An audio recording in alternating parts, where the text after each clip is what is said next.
തൊണ്ടയിടറാതെ ആ ഉച്ചത്തിൽ വിളിക്കുന്ന മുദ്രാവാക്യം പോലെ ഓരോ വി എസിനെ സ്നേഹിക്കുന്ന ഓരോരുത്തരുടെ മനസ്സിലും അതിങ്ങനെ ഉച്ചത്തിൽ പ്രകമ്പനം കൊള്ളുകയാണ്. അതിനിടയിൽ വി എസിനെ കുറിച്ചുള്ള ഓർമ്മക്കുറിപ്പുകൾ വായിക്കുകയായിരുന്നു. സാധാരണ നമ്മുടെ പ്രിയപ്പെട്ടവരൊക്കെ കടന്നു പോകുമ്പോൾ, വിട വാങ്ങുമ്പോൾ പലരും അങ്ങനെ അനുഭവങ്ങൾ എഴുതാറുണ്ട്, ഓർമ്മക്കുറിപ്പുകൾ എഴുതാറുണ്ട്. പക്ഷേ വി എസിനെ കുറിച്ച് എഴുതുമ്പോൾ അത് പലതും അദ്ദേഹം ജീവിച്ച ആ ചരിത്ര ജീവിതത്തിൻ്റെ അതിൽ നിന്നുള്ള ഓരോ ഏടുകളായി മാറുകയാണ്. സുജ സൂസൻ ജോർജ് ഫേസ്ബുക്കിൽ എഴുതിയ കുറിപ്പ് ഹൃദയഹാരിയാണെന്ന് മാത്രമല്ല, അതൊരു വലിയ കണ്ണു തുറപ്പിക്കുന്ന ഒരു കാര്യം കൂടിയാണ്. വി എസ് നിരന്തരം തളിർക്കുന്ന വൻമരമായിരുന്നു.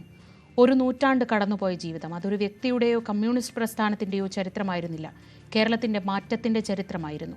കണ്ണേ കരളെ വി എസ് എ, ഞങ്ങളുടെ ചങ്കിലെ റോസാപ്പൂവെ എന്ന് തൊണ്ട പൊട്ടി, തൊണ്ടയിടറി, കണ്ണു നിറഞ്ഞ് ജീവന്റെ ആഴത്തിൽ നിന്ന് ഉതിർക്കുന്ന മുദ്രാവാക്യങ്ങൾ ശബ്ദമില്ലാത്തവരുടെ ശബ്ദങ്ങളുടെ ഇടിമുഴക്കമായിരുന്നു.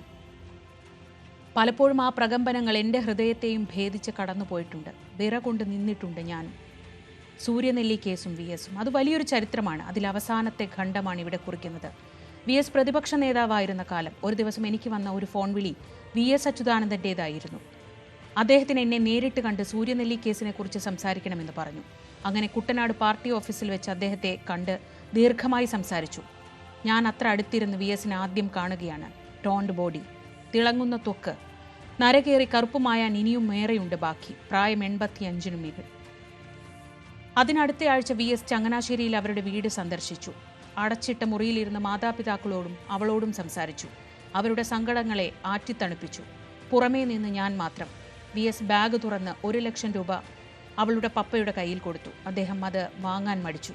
വളരെ പതുക്കെ, മന്ത്രിക്കും പോലെ വി എസ് പറഞ്ഞു, ഇത് അവളുടെ മുത്തശ്ശൻ തരുന്നതാണ്, വാങ്ങിക്കോളൂ. ഇതെൻ്റെ പെൻഷൻ കാശ് സൂക്ഷിച്ചു വെച്ചതാണ്. അതാണ് വി എസ്. അങ്ങനെയായിരുന്നു വി എസ്.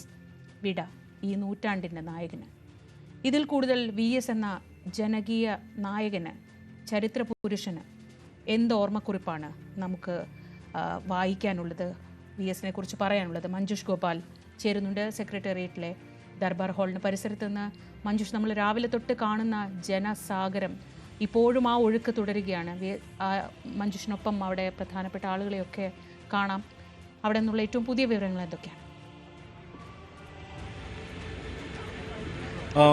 ശ്രീജ, ഇപ്പോൾ കാണാം, അങ്ങോട്ട് ക്യാമറ തിരിക്കുകയാണെങ്കിൽ അവിടെ ദർബാർ ഹാളിന്റെ മുന്നിൽ പോലീസിന്റെ ഒരു ഗാർഡ് ഓഫ് ഓണർ നൽകുന്നതിനുള്ള അന്തിമോപചാരം നൽകുവാനുള്ള തയ്യാറെടുപ്പുകളായി കഴിഞ്ഞു. അതായത് ഏകദേശം 2-2:30 മണിയോടുകൂടി തന്നെ വിലാപയാത്ര ഇവിടെ നിന്ന് പുറപ്പെടാൻ കഴിയും എന്നുള്ള ഒരു പ്രതീക്ഷയിലാണ് ഇപ്പോൾ നേതാക്കളൊക്കെ ഉള്ളത്. ഈ വഴിയിൽ, ഇപ്പോൾ ഞങ്ങൾ നിൽക്കുന്ന ഈ വഴിയിലേക്ക് KSRTC ബസ്, അത് പുഷ്പാലങ്കൃതമാണ്. ആ KSRTC ബസ് ഇവിടെ നിർത്തിയിട്ടുകൊണ്ട് ഇവിടെ വി എസിന്റെ മൃതദേഹം KSRTC ബസ്സിലേക്ക് കയറ്റി ഇവിടെ നിന്ന് നേരെ വിലാപയാത്രയായി പോകുവാനുള്ള സജ്ജീകരണമാണ് ഒരുക്കിയിട്ടുള്ളത്. പക്ഷേ ഇപ്പോഴും കാണാം, ഇപ്പോൾ ക്യൂ കാണാം. ഇപ്പോൾ ബാരിക്കേഡിനപ്പുറം ഇപ്പോഴും ക്യൂ കാണാം.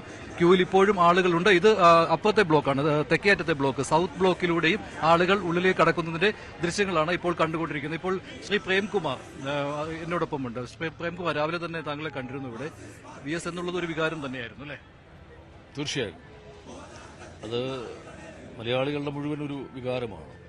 ജാതിമത ഭേദമന്യേ, രാഷ്ട്രീയ ഭേദമന്യേ, സാധാരണ മനുഷ്യന്റെ, അധ്വാനിക്കുന്ന തൊഴിലാളികളുടെ, പാർശ്വവൽക്കരിക്കപ്പെട്ട മനുഷ്യരുടെയൊക്കെ ഒരു ഹൃദയത്തിന്റെ ആഴങ്ങളിലുള്ള ഒരു വികാരം തന്നെയാണ് വി എസ്. അത് നമ്മുടെ ഇവിടുത്തെ ഈ കാഴ്ചകളൊക്കെ കാണുമ്പോൾ നമുക്ക് മനസ്സിലാവും. ഒരുപാട് പ്രായമായ സ്ത്രീകളൊക്കെ ഇങ്ങനെ അലമുറയിട്ട് കരയുന്ന ഘട്ടം.